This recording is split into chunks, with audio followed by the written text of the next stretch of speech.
case there is a missile attack. And that's what the Defense Committee on a bipartisan basis recognized with this $506 million, and so I would urge my colleagues to vote no on the amendment. The gentleman yields back his time.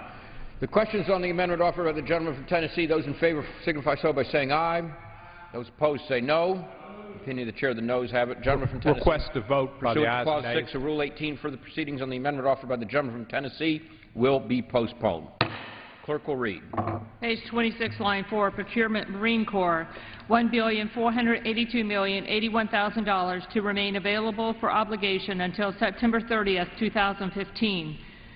Aircraft Procurement Air Force, $11,304,899,000 to remain available for obligation until September 30th, 2015. Missile Procurement Air Force, $5,449,146,000 to remain available for obligation until September 30th, 2015. Procurement of Ammunition Air Force, $599,194,000 to remain available for obligation until September 30th, 2015. Other Procurement Air Force, $16,632,575,000 to remain available for obligation until September 30th, 2015. Procurement Defense-wide, $4,429,335,000 to remain available for obligation until September 30th, 2015. National Guard and Reserve Equipment, $2 billion to remain available for obligation until September 30th, 2015. Defense Production Act purchases, $63,531,000. Title IV, Research, Development, Test, and Evaluation. Research, Development, Test, and Evaluation, Army, $8,593,055,000 to remain available for obligation until September 30th, 2014.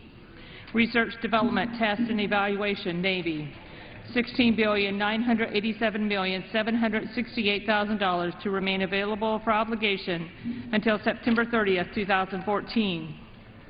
Research, Development, Test, and Evaluation, Air Force, $25,117,692,000 to remain available for obligation until September 30th, 2014.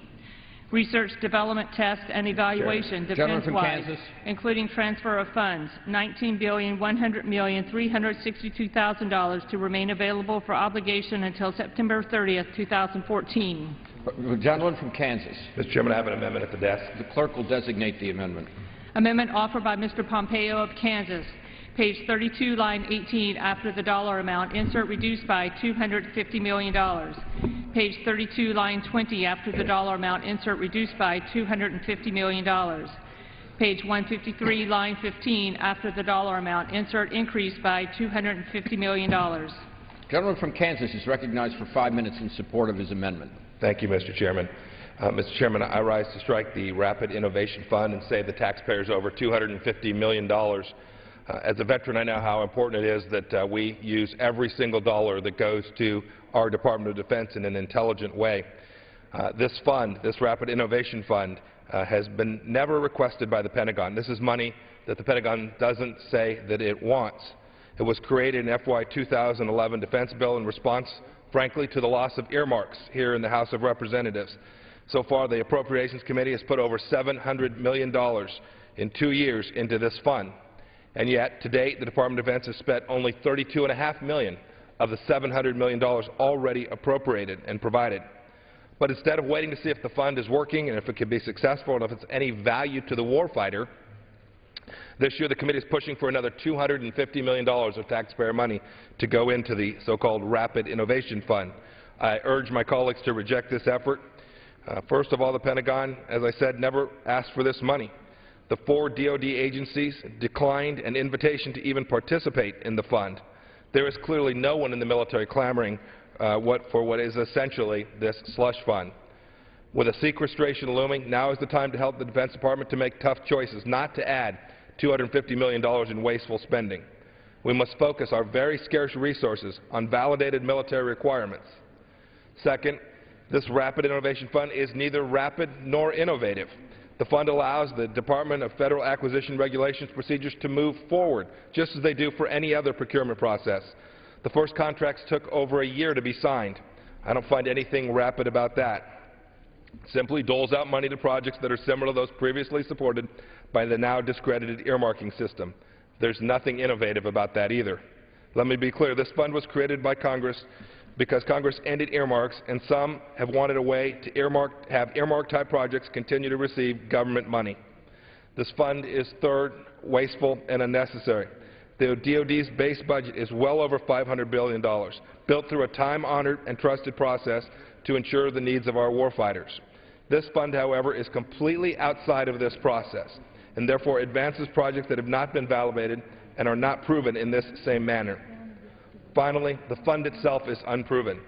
Only $30 million and change has been spent on this fund, and there is no data demonstrating that this fund holds any value to our military or to our taxpayers. But even if it does, there's still $670 million sitting in the fund today. Why not just wait? At current spend rates, there's over 10 years' worth of funds still available. Why put $250 million more taxpayer money at risk? As Congress, we have to be willing to make tough choices, certainly in our DoD budget. But this one isn't even tough. We can't just throw good money into a hole and hope that it helps our nation's defense. I urge my colleagues to support this amendment, and I yield back the balance of my time. Gentleman yields back his time. Who seeks time? Gentleman from Washington. I move to strike the requisite Gentleman number is of words. recognized for 5 minutes. I rise in strong opposition to this amendment. The Rapid Innovation Fund was authorized and appropriated by Congress in 2011 to allow innovative small businesses to compete for funding within the Department of Defense. It is a competitive, merit-based program designed to accelerate the fielding of innovative technologies into military systems. Last fall, each service and the OSBP issued broad agency announcements to solicit proposals for the first round of funding worth $500 million. Of the 3,554 white papers received, 514 received high priority or strong evaluations valued at about $700 million. This bill provides an additional $250 million for this successful program for small businesses who are interested in working with the Department of Defense. And also, this money can be used for joint, urgent operational needs. This is when the commanders in the field say that they need something in an urgent way. This money is available for that kind of requirement. So, again, the gentleman raises a lot of insinuations that this was done because of doing away with the earmarks. It was done because we feel that small businesses in this country have a lot to offer the Defense Department. Not all of the innovations come from Lockheed and Boeing and General Dynamics. A lot of the innovation comes from smaller businesses who were in essence going to be cut out, and we already have an existing program, the small SBIR program, which we wanted to enhance so that small businesses would have a place to go where they could compete, where we would be doing this on a merits basis, that we would be doing it on the services saying this is areas where we need additional work. So I'm somewhat surprised that the gentleman would oppose something like this, knowing that I'm certain he's an advocate for small businesses in our country. And I think this is a good program and one that should be supported on a bipartisan basis.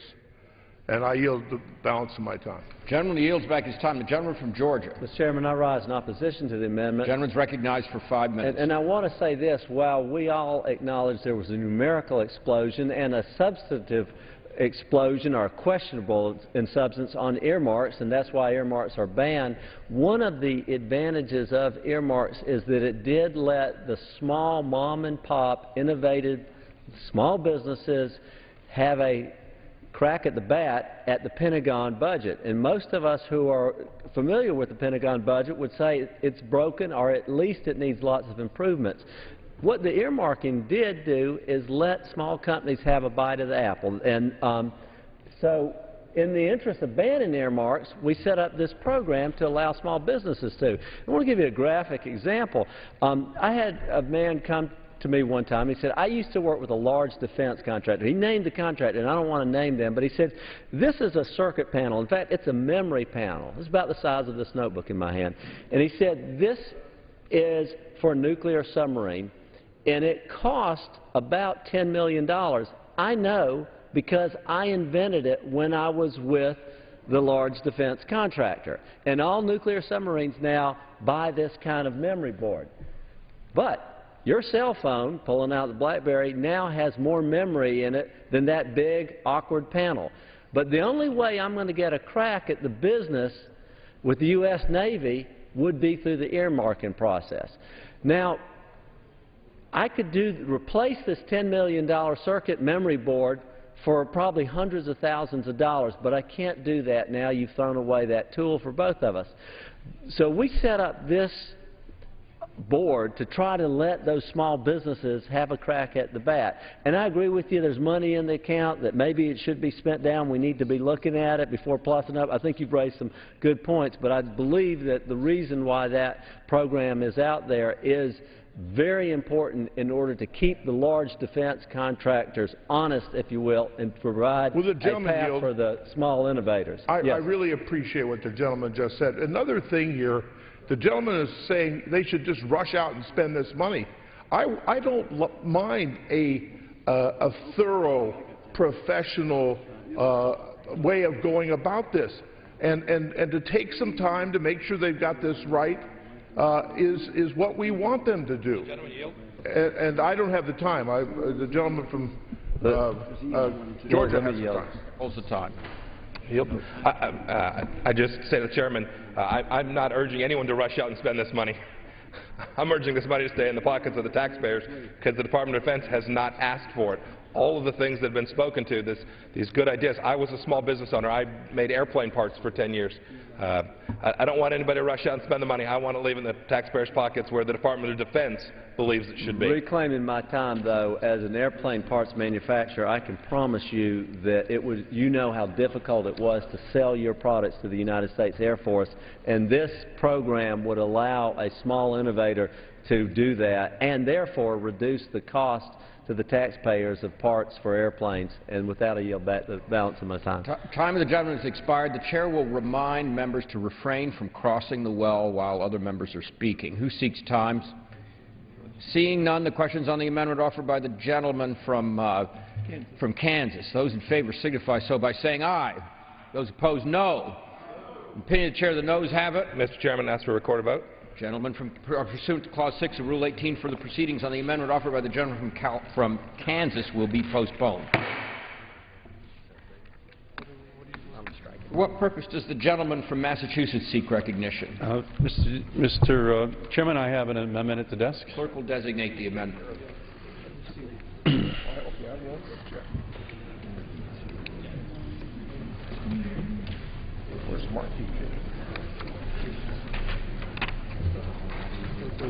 The clerk will report the amendment. Amendment offered by Mr. Markey of Massachusetts. Page 32, line 18, after the dollar amount, insert reduced by $75 million. Page 153, line 15, after the dollar amount, insert increased by $75 million. Gentleman from Massachusetts is recognized for 5 minutes in support of his amendment. Thank you, Mr. Chairman, very much. In this bill, not only do the Republicans claim there is nothing, absolutely nothing, to cut in the defense budget, they are actually increasing spending beyond what the Pentagon is asking for. The Republicans have put an additional $75 million for missile defense in this bill. $75 million additional dollars that the generals have not asked for. So my amendment today is simple. It would reduce funding for the ground-based mid-course defense program by $75 million to bring the 2013 funding level back to the administration's request. Ground-based mid-course defense is Star Wars, and it's a system that someday there is hope to shoot down an incoming nuclear warhead by launching our own missiles from Alaska and California. But here we have a situation where basically the Republicans are saying that they want to give the Pentagon $75 million more than what the military says it needs right now. And if we can't decide just to take what the Pentagon is asking and rubber stamp it and give it to them, and even that's not enough in a period of fiscal austerity, then how in the world are we going to be successful next year, you know, when $55 billion has to be cut? So let's start here, oh Lord. You know, St. Augustine's prayer, I think, is applicable here, where he said, "Oh Lord, make me chaste, but not just yet." The Republicans are saying, "Oh Lord, let us reduce the deficit, but not just yet." When it comes to defense spending, we want to give the Pentagon even more than they are asking for. Let's get all of our sinning done before next January. Let's really clear the deck on all the gold-plated, you know, planning that, I don't know, it's defense firms, because it's not the Pentagon. The Pentagon saying that the money that's in the bill, as the President proposed it, is sufficient in order to provide for the development of this missile defense technology. The bill already funds this program to the tune of $900 million, and the Pentagon is saying enough. So I know you're talking about canceling sequestration when it comes to defense spending, but this isn't a good sign. This isn't a good sign that we're ever going to be able to reconcile the tension that exists between the need not to cut NIH funding, the need not to cut National Cancer Institute funding, the need not to cut programs that deal with grandma, you know, in Medicaid and nursing homes, and all the way down the line. I mean, this just goes beyond anything that's even remotely reasonable. So I urge and I vote on the Markey amendment, and I hope that it is adopted by the full House. The gentleman yields back his time. Who seeks time? The gentleman from Georgia. Mr. Chairman, I rise in opposition to the amendment. Is recognized for 5 minutes. And I want to say, most importantly, this was authorized in the National Defense Authorization this year, which was passed on an overwhelming basis on a bipartisan vote.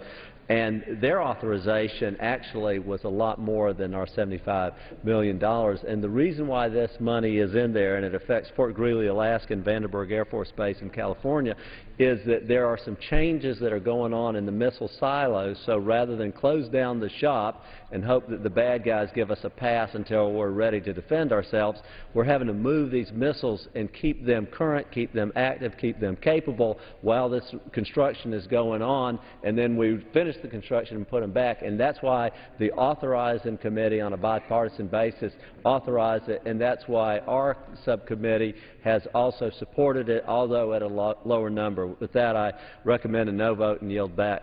One yields back his time. Questions on the amendment offered by the gentleman from Massachusetts. Those in favor signify so by saying aye. Those opposed, nay. Opinion of the chair, the noes have it. Gentleman from Massachusetts. Mr. Chairman, on that I request the ayes and Pursuant nays. to Clause 6 of Rule 18, further proceedings on the amendment offered by the gentleman from Massachusetts will be postponed.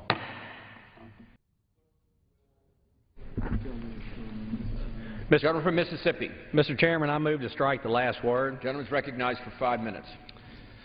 Mr. Chairman, I rise to oppose the gentleman from Illinois' earlier amendment. This is where Mr. Quigley had an amendment to cut $988 million from the Navy's DDG-51 program. The member of the House Armed Services Committee have carefully considered this shipbuilding program. We have met for months in the Sea Power Committee and discussed it thoroughly with the Navy leadership. The DDG-51 is the Navy's preeminent surface combatant. It can conduct multiple missions, including ballistic missile defense, and has proven itself in almost every theater in which it has operated. This ship has been authorized with a multi-year procurement strategy for DDG-51s, which is an important cost-saving measure that the Navy has used in multiple situations to save money for the taxpayer. This is one of the most successful shipbuilding programs ever in the United States Navy because it is one of the best built and best values for the taxpayer and requires a fair and open competition for contracting. Right now, our Navy has the lowest shipbuilding totals in generations, and many predictions are that the number is only going to shrink further. As we pivot to the Pacific, we cannot afford to be cutting additional ships from our budget. It is extremely important not only to our economic security but also our national security. I urge my colleagues to oppose this amendment, and I yield back the balance of my time. The gentleman yields back his time. Who seeks time? Seeing none, the clerk will read. Page 33, line 12, operational test and evaluation, defense, $185,268,000 to remain available for obligation until September 30th, 2014. Title V, revolving and management funds, defense working capital funds, $1,516,184,000. National Defense SEALEF Fund, $564,636,000 to remain available until expended. Title VI, other Department of Defense Gentleman programs. from Georgia. Mr. Chairman, I ask unanimous consent that the remainder of the bill through page 66, line 7 be considered as read, printed in the record, and open to amendment at any point. Is there objection? Seeing none, so ordered. The clerk will read. Okay, you're close, Mr. Amash. Section 8037. None of the funds made available by this Act may be used to establish a field operating agency. Section 8038. The Secretary acting through the Office of Economic Adjustment of the Department may use funds under the heading Operation and Maintenance Defense-wide to make grants. Section 8039. None of the funds shall be available This is the gentleman from Michigan seek recognition. I have an amendment at the desk. Clerk will designate the amendment. Amendment offered by Mr. Amash of Michigan. Strike Section 8039. The gentleman from Michigan is recognized for 5 minutes in support of his amendment. Thank you, Mr. Chairman. The House has voted repeatedly to strike problematic and anti-competitive A76 language from bills we have considered. The same change and reversal of bad policy should be adopted in this legislation by striking Section 8039. My amendment does just that. As drafted, Section 8039 prohibits the Department of Defense from contracting out any function unless it will save a minimum of $10 million or 10% of the Department's performance costs, even if the contractor is less costly overall and can perform the work more efficiently. Independent studies have found that public-private competitions lower costs by between 10 and 40%, regardless of whether the competition is won by a private contractor or the government. Rather than stand in the way of public-private competitions, Congress should cut the red tape and make use of this cost-saving process easier, not harder. The requirements in Section 8039 are largely codified in existing statute. Retaining Section 8039 will obstruct and potentially nullify any current efforts to reform the system in ways that improve public-private competitions and bring much-needed transparency and consistency and reliability to the process. Instead of complicating the use of competitions that improve service and lower costs, we should be encouraging agencies to find the most efficient way to deliver services. This amendment will send that message by reducing restrictions on the Department of Defense and making it easier to achieve reforms that will increase the availability of cost-saving competitions throughout the Department. I urge my colleagues to support this common-sense, taxpayer-first amendment to H.R. 5856. Thank you, Mr. Chairman. I yield back. Gentleman yields back his time. Gentleman from Florida. Mr. Chairman, I rise to strike the last word. Gentleman is recognized for 5 minutes. The amendment tends to remove language from the appropriations bill, which we're going to agree with, by the way. It has been carried in appropriations bills for a number of years. However, when the laws were codified, it became part of the permanent law. So it doesn't even need to be in the appropriations bills any longer. So we have no objection to the gentleman's amendment. Gentleman yields back. Who seeks time? Seeing none, the questions on the amendment offered by the gentleman from Michigan. Those in favor signify so by saying aye. Those opposed, no. In the opinion of the chair, the ayes have it. The ayes have it. The amendment is adopted.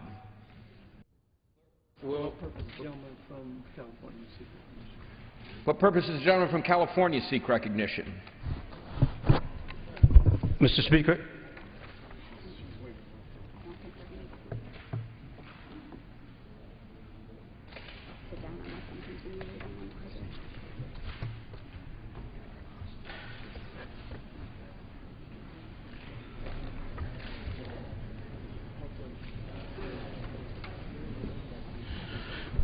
Mr. Speaker, I have an amendment at the desk. Nate. The clerk will report the amendment. Amendment offered by Mr. Baca of California, page 9, line 6. After the dollar amount, insert the following, reduced by $10 million. Page 32, line 18. After the dollar amount, insert the following, increased by $10 million. Is there objection to considering the amendment at this point in the reading? Florida. Chairman, I reserve the right to object. Gentleman is recognized. I would say this is a little unusual for us to agree to do this, but in this one case, we will agree to it and let the gentleman present his amendment. I believe in as much openness as we possibly can provide for all of our members. But we just can't make a habit of going back once the bill has been read, once the regular order has been followed. But in this case, we will yield. Withdraw his reservation? Objection, rather? Thank you very much for allowing me to go out of order. Withdraws. I withdraw my objection, Mr. Chairman. The gentleman withdraws his objection. The gentleman from California is recognized for 5 minutes in support of his amendment. Thank you very much, and I'd like to thank the chairman for allowing me and Member Dix for allowing me this effort on this legislation. I also want to thank my colleague Gary Miller for supporting this amendment. This is a Baca-Miller amendment. It's a bipartisan that directs $10 million to be moved from the operations and management portion of the Department of Defense budget to the research and development portion of the budget. Moving these funds will allow the DoD to develop a cost-effective solution to environmental problems. These funds will allow the Strategy Environmental Research and Development Program and the Environmental Security Technology Certification Program to support, and I state grants. This is grant. It's not an earmark that provides clear water. My communities in California, including Gary Miller's district in the Inland Empire, must deal with perchlorate contaminated water. Perchlorate is a rocket fuel additive that can be harmful to women, children, and elderly that affects both Gary Miller and my district. This contamination has resulted in millions of dollars in costs to the region for cleanup litigation. Congress should actively support the DoD efforts to develop solutions to problems like perchlorate contamination. I ask my colleagues to support the Baca-Miller amendment, a bipartisan bill. Again, I thank the chair and the ranking member. I yield back the balance of my time. Gentleman yields back his time. Gentleman from Florida. Mr. Chairman, while I did not object to taking up this amendment, I am going to object to the amendment. I'm not. Gentleman recognized for 5 minutes. This actually was an earmark. In the FY10, was funded as an earmark at $1.6 million. It also takes the money from that source that I have objected to before, the defense-wide operation and maintenance accounts, and I just really cannot support anything that's going to affect our readiness to defend our country. And so I just strongly object to this amendment, although I did agree to allow us to go back to consider the amendment. And I yield back my time. The gentleman yields back his time. Questions on the amendment offered by the gentleman from California. Those in favor signify so by saying aye. Those opposed, no. Opinion of the chair, the noes have it. The amendment is not agreed to. The clerk will read. Page 71, line 1. Section 8040, rescissions. The following funds are hereby rescinded. Research, Development, Test, and Evaluation Air Force 2012-2013. $179,600,000. Section 8041. None of the funds may be used to reduce the authorized positions for military technicians of the Army National Guard for the purpose of applying any administratively imposed civilian personnel ceiling on military technicians. Section 8042. None of the funds may be obligated or expended for assistance to the Democratic People's Republic of Korea unless specifically appropriated for that purpose. Section 8043. Funds for operation and maintenance of the military departments combatant commands and defense agencies shall be available for reimbursement of pay, allowances, and other expenses which would otherwise be incurred against appropriations for the National Guard and Reserve. Section 8044, none of the funds may be used to reduce the civilian medical and medical support personnel below the September 30th, 2003 level.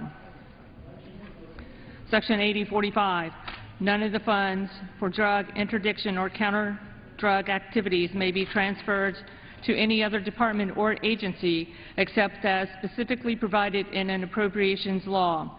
Section 8046, none of the funds may be used for the procurement of ball or roller bearings other than those produced by a domestic source. Section 8047, none of the funds may be used to purchase any supercomputer which is not manufactured in the United States. Section 8048, none of the funds may be used to pay the salary of any officer or employee of the department who approves or implements the transfer of administrative responsibilities. Section 8049, none of the funds made available to the department may be obligated or expended to transfer to another nation unless the Congressional Defense Committees, the Committee on Foreign Affairs of the House, and the Committee on Foreign Relations of the Senate are notified in advance.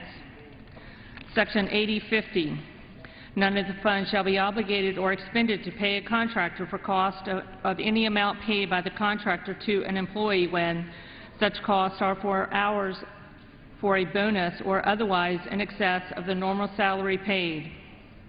Section 8051, including transfer of funds, no more than $30 million may be transferred to appropriations available for pay of military personnel to be used in support of such personnel in connection with support for eligible organizations outside the Department pursuant to Section 2012 of Title 10 United States Code. Section 8052, in the case of an appropriation count for which availability for obligation has expired and which has negative unliquidated balance, an obligation or an adjustment of an obligation may be charged to any current appropriation account for the same purpose as the expired or closed account if the obligation would have been properly chargeable. Section 8053, the Chief of the National Guard Bureau may permit the use of equipment of the National Guard Distance Learning Project by any person on a space available reimbursable basis. Section 8054, using funds made available, the Secretary of the Air Force may implement cost-effective agreements for required heating facility modernization in the Kazakhstan military community in the Federal Republic of Germany. Section 8055, none of the funds in Title IV may be used to procure end items for delivery to military forces for operational training. Section 8056, the Secretary may waive each limitation on the procurement of defense items from foreign sources. Section 8057, none of the funds may be used to support any training program involving a unit of the security forces or police of a foreign country if the Secretary has received credible information from the Department of State that the unit has committed a gross violation of human rights. Section 8058, none of the funds available may be obligated or expended for the purpose of performing repairs to military family housing units of the Department, including areas in such military family housing that may be used for the purpose of conducting official Department business. Section 8059, funds appropriated under the heading Research, Development, Test, and Evaluation defense-wide may only be obligated 45 days after a report. Section 8060, the Secretary shall provide a quarterly report beginning 30 days after enactment of this Act to the committees. Section 8061, none of the funds may be used to provide support to another department or agency if such department is more than 90 days in the rears. Section 8062, a reserve who is a member of the National Guard serving on full-time National Guard duty may perform duties in support of the ground-based elements of the National Ballistic Missile Defense System. Section 8063, none of the funds may be used to transfer to any non-governmental entity ammunition held by the Department that has a centerfire cartridge. Section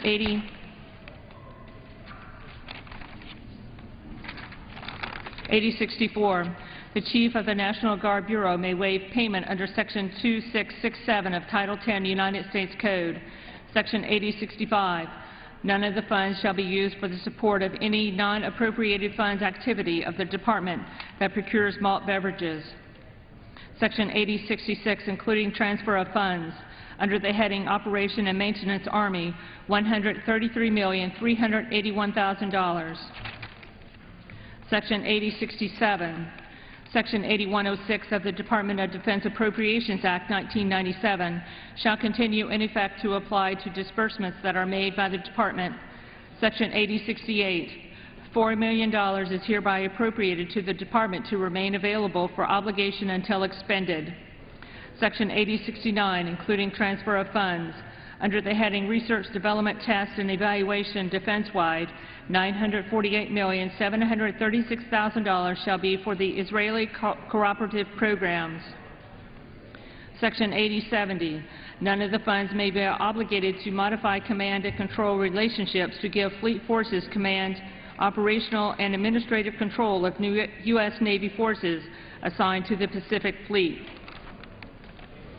Section 8071, under the heading Shipbuilding and Conversion, Navy, $372,573,000 shall be available until September 30, 2013 to fund prior year shipbuilding cost increases. Section 8072, funds appropriated or made available by the transfer of funds in this Act for intelligence activities are deemed to be specifically authorized by the Congress for purposes of Section 504 of the National Security Act of 1947. For what purpose does the gentleman from Florida seek recognition? Mr. Chairman, I ask unanimous consent that the remainder of the bill through page 120, line 12, be considered as read and printed in the record and open to amendment at any point. Is there objection to the unanimous consent request? Seeing none, so ordered. Clerk will read. Page 120, line 13, Section 8120, none of the funds may be used to transfer a veteran's memorial object to a foreign country. Section 8121, none of the funds may be used to sponsor... Does the gentleman from Mississippi seek recognition? Mr. Chair, I raise a point of order. Section 8121 of the bill. The gentleman will state his point of order. Section 8121 constitutes legislation because it requires that the Secretary determine what qualifies as semi-professional, a sporting event, and mixed martial arts. These are not terms that current law requires that the Secretary know. Thus, imposing these determinations upon the Secretary violates Clause 2 of Rule 21. I ask for a ruling from the Chair. Does anyone else wish to be heard on the point of order? Seeing none, the Chair is prepared to rule. The gentleman from Mississippi makes a point of order that Section 8121 proposes to change existing law in violation of Clause 2B of Rule 21, Section 821. Section 8121 is in the form of a limitation on funds in the bill. As recorded in Deshler's Precedents, Volume 8, Chapter 26, Section 52, even though a limitation might refrain from explicitly assigning new duties to officers of the government, if it implicitly requires them to make investigations, judgments, or determinations not otherwise required of them by law, then it assumes that the character of legislation and is subject to a point of order under Clause 20 of Rule 21. The fact that a limitation may impose certain incidental burdens on executive officials does not destroy the character of the limitation as long as it's descriptive of functions and findings already required to be undertaken by existing law. The proponent of a limitation assumes the burden of establishing that any duties or determinations imposed by the provision are merely ministerial or already required by law. As noted in Deshler's Precedents, Volume 8, Chapter 26, Section 61.12, the question is not whether an official routinely makes such determinations, but rather whether such determinations are required by law. The Chair finds that the limitation in Section 8121 does more than merely impose a negative restriction on the funds of the bill. Instead, it would require the Secretary to make various determinations such as what qualifies as, quote, semi-professional, end of quote, as, quote, mixed martial arts, end of quote, or as, quote, sporting events, end of quote. The proponent of this language has not proven that these are matters with which the Secretary is charged under existing law. The Chair finds the proceedings of August 20th, 1980 pertinent. On that day, a limitation on funds in an appropriation bill to dispose of, quote, agricultural, end of quote, land was held to impose new duties in violation of Clause 2 of Rule 21 because the determination whether lands were, quote, agricultural, end of quote, was not required by law. On these premises, the Chair concludes that the section proposes to change existing law. Accordingly, the point of order is sustained and the section is stricken from the bill. Clerk, what purpose does the gentleman from Washington seek recognition? I ask unanimous consent to be permitted to request a recorded vote on the amendment offered by the gentleman from Michigan, Mr. Amash. Is there objection to the unanimous consent request? Seeing none, pursuant to Clause 6 of Rule 18, further proceedings on the amendment offered by the gentleman from Michigan, Mr. Amash, will be postponed. Clerk will read. Title IX, Overseas Deployments and Other Activities, page 121, line 6, Title IX, Overseas Deployments and Other Activities, Military Personnel, Military Personnel, Army, $9,165,082,000.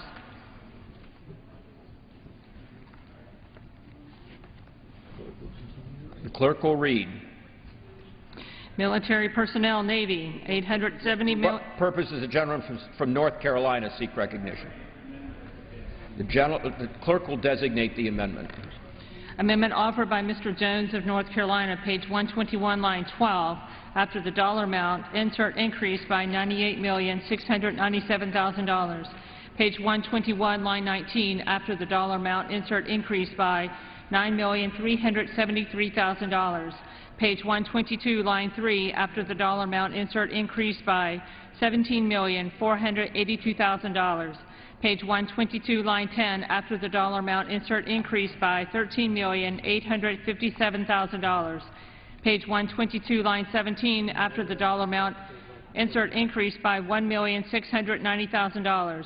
Page 122, line 24, after the dollar amount, insert increase by $424,000. Page 123, line 6, after the dollar amount, insert increase by $266,000. Page 123, line 13, after the dollar amount, insert increase by $273,000. Page 123, line 20, after the dollar amount, insert increase by $6,287,000. Page 124, line 3, after the dollar amount, insert increase by $113,000. Page 132, line 23, after the dollar amount, insert reduced by $412,287,000. The gentleman from North Carolina is recognized for 5 minutes in support of his amendment. Mr. Speaker, thank you very much. Under Title IX of this bill, there is $412 million labeled incentive pay for Afghan soldiers. Also under Title IX, there is $13 million labeled incentive pay for American soldiers. This is a problem for our military. My amendment, which is supported by the veterans of foreign wars, is very simple. All it does is move some incentive pay from Afghan soldiers to American soldiers. Last month, the Department of Defense published their review of military compensation, a report required by law every 4 years. The report concluded that our system of combat pay is broken. I quote, "There's little correlation between exposure to danger and compensation pay." A recent article on the report by the Marine Corps Times outlined how a Navy captain assigned to Bahrain received more than $1,000 a month, while a Marine Lance Corporal patrolling the streets of Helmand Province received much less in combat pay. That's not right. If you look in this bill and compare the $412 million for the Afghans against the $13 million for our troops, the inequity is clear. My amendment simply moves the incentive pay for the Afghan soldiers to the American soldiers. This money should go to the junior enlisted service members facing the most risk in Afghanistan. My amendment does not touch Afghanistan base pay. that $450 million is still in the bill. It does not touch their pay for food and substances. That $71 million is still there. It doesn't touch their recruiting money either. The $4 million is still there. It doesn't even touch the money we spent to host Welcome Home concerts for the Afghan Army when they return from deployment. That money comes out of the Information Operations Fund. If anyone will say that this amendment will hurt America's effort to fund the Afghan Army, which we hope will take over their responsibility in just a few years, I invite you to look at the number of this fund. The Afghan security forces are well funded. And Mr. Speaker, with that, I will reserve.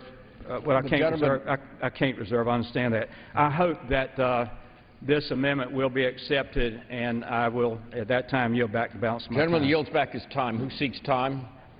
Gentleman from Florida. Mr. Chairman, right to strike the last word. Gentleman's recognized for 5 minutes. I do not object to what the gentleman is trying to do, although I would have to be very honest, his amendment does not accomplish what he thinks that it would accomplish.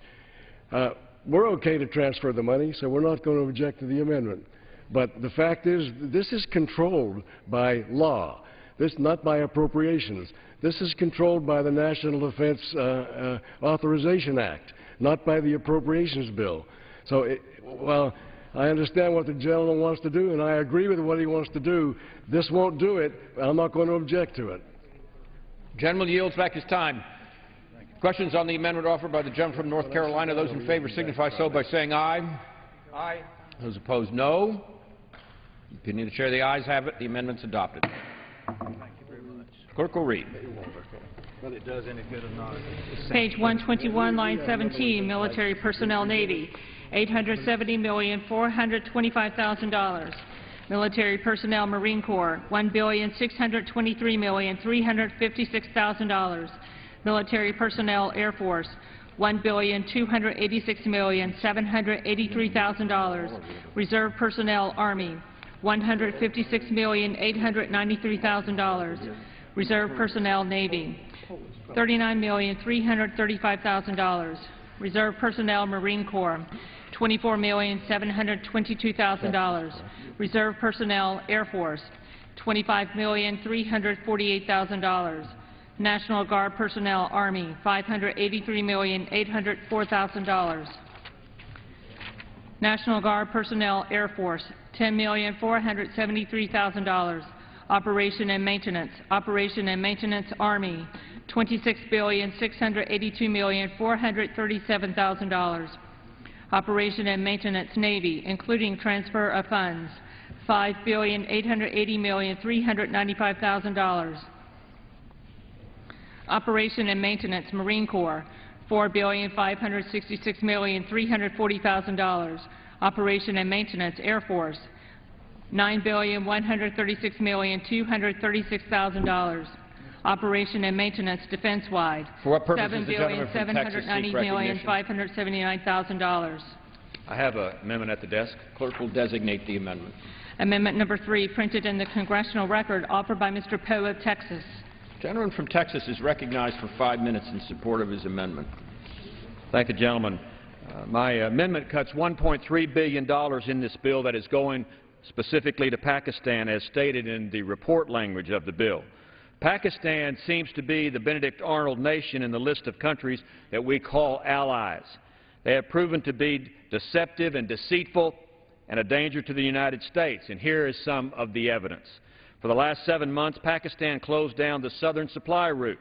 The route transported about 40% of all NATO supplies into the country and to Afghanistan.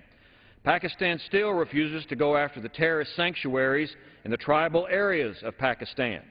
Terrorist groups like the LET, the Pakistani Taliban, and al-Qaeda frequently cross over into Afghanistan, kill our troops, and then run back into Pakistan and hide where our troops cannot follow them.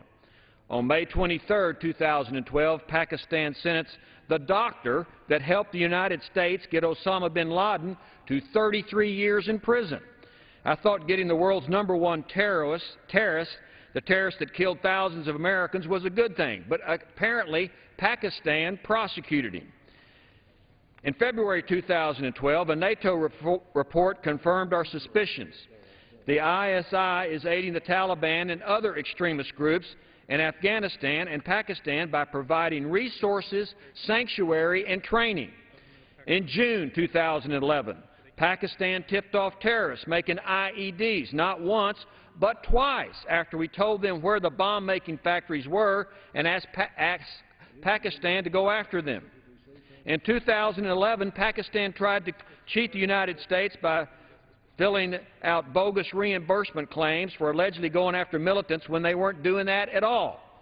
There is more. September 11, 2011, Admiral Mike Mullen, the chairman of the Joint Chiefs of Staff, testified before the Senate Armed Services Committee that, quote, with ISI support, Haqqani operatives planned and conducted that truck bomb attack as well as the assault on our embassy, end of quote. The truck bombing he mentions here wounded more than 70 U.S. and NATO allies and troops. Admiral Mullen went on to say, quote, the Haqqani network acts as an arm of the Pakistan's Inter Services Intelligence Agency. What more do we need to hear? Pakistan doesn't deserve American money. By the end of fiscal year 2011, Pakistan had a total of $21.5 billion of American money since FY 2002. I asked Mr. Speaker, has America received its money's worth? The answer is no. I want to address a couple of arguments I've heard from the other side. First, some say that the money in this bill for Pakistan is only to reimburse them for going after terrorists. They say we shouldn't take away that carrot. But since 2002, Congress has already appropriated over $8 billion to the coalition support funds specifically for Pakistan. And where I come from, if you try something and it doesn't work, you don't continue to do it. We've been doing the same thing for over 10 years. It's time for a new strategy with Pakistan. More money is not going to solve the problem. Second, they say Pakistan just reopened the southern supply route. Pakistan closed the southern supply route from November 2011 to this month.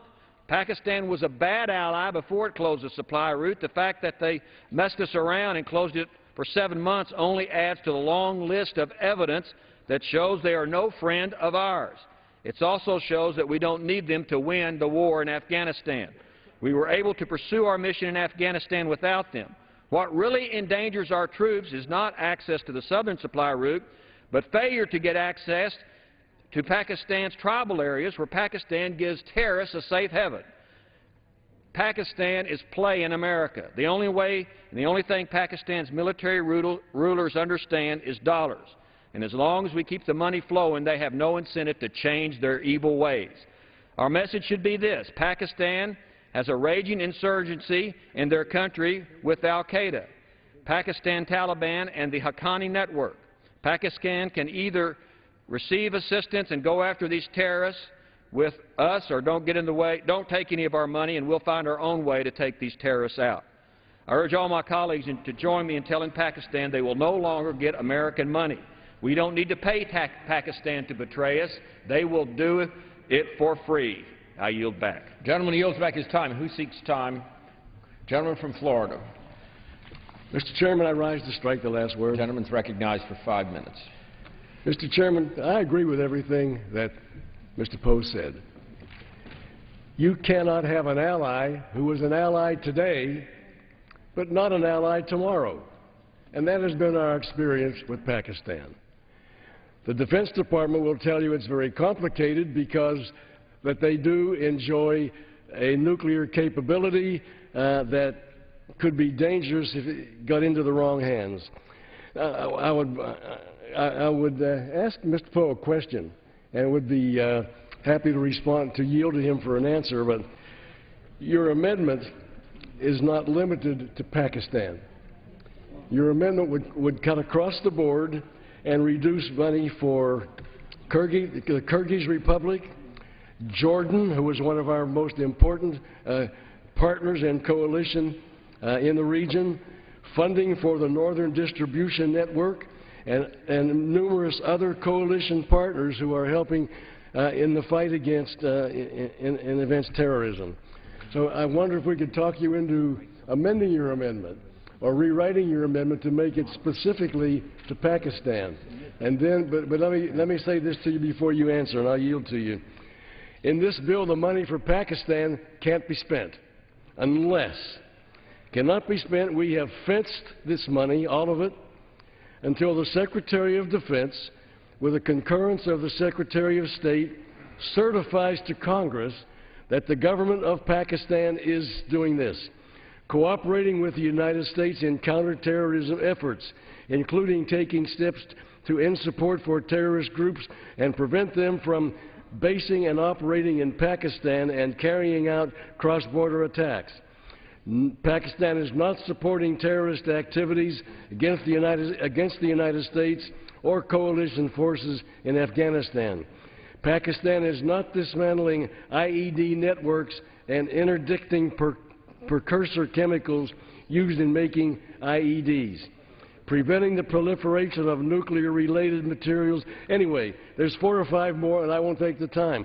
But I want to do what you want to do, but I don't want to have an adverse effect on our coalition partners that we rely on so much. And I would yield to the gentleman. I thank the gentleman for yielding. My understanding is, in the report language, to specify a certain country would not be ruled in order. Therefore, I use the 1.3 with the floor statement that applies only to Pakistan and none of our coalition countries that you have mentioned. So I am open to an amendment that would be ruled in order, and I'd be glad to work with the chairman on that amendment. We would probably have to take a few minutes to do that, which I would be really happy to do, because what you want to do, I want to do the same thing. And so if we could get a... let me inquire, where are we in this bill so that we can have an opportunity to amend this amendment and still not get beyond the point of reading?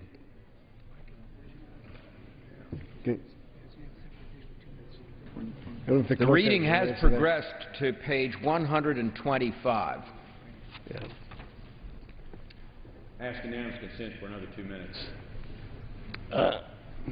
Would the gentleman be willing to do just that? Withdraw your amendment now and let us take a few minutes and guarantee that these coalition partners are not included.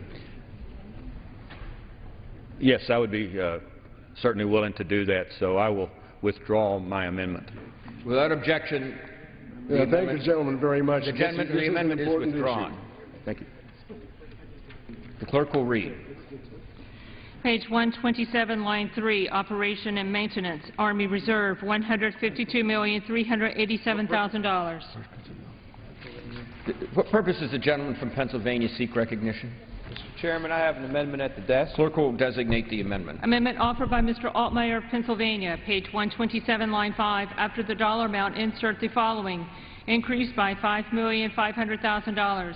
Page 128, line 11. After the dollar amount, insert the following: increased by $10 million.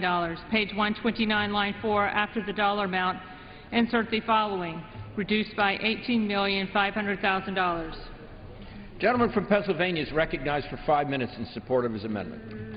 Mr. Chairman, I rise to offer an amendment that will restore $15.5 million that was cut from the Yellow Ribbon program under this bill. While I understand the tough budget constraints we face, I think we can all agree that programs that provide essential services to the brave men and women who risk their lives to serve our country should not be on the chopping block. Simply put, no one should stand ahead of our nation's veterans and our men and women in uniform when it comes time to making federal funding decisions. Congress established the Yellow Ribbon program in 2008 to provide tailored support to meet the unique needs of the National Guard and Reserve combat veterans and their families before, during, and after their deployments. The services it provides includes suicide prevention, career counseling, access to health care, veteran, and education benefits. And last year alone, the Yellow Ribbon program held over 2,100 events across the country, reaching over 300,000 servicemen and women and their families. As the number of returning National Guard and Reserve combat veterans increases, the need for these services increases along with it. My amendment will help to ensure the Yellow Ribbon program is there to meet the increasing need. My amendment simply restores funding for the Yellow Ribbon program to its level from the previous year, fiscal year 2012, paid for by transferring funds from the Overseas Contingency Operations Transfer Account. The $15.5 million returned to the Yellow Ribbon program represents only 0.5% of this account. While I recognize its importance, I think a small part of the funding can and should be used to help our National Guard and Reserve veterans and their families navigate through the challenges associated with their deployment. I urge my colleagues to support my amendment, and I yield back the balance of my time. The gentleman yields back. Members seek time in opposition.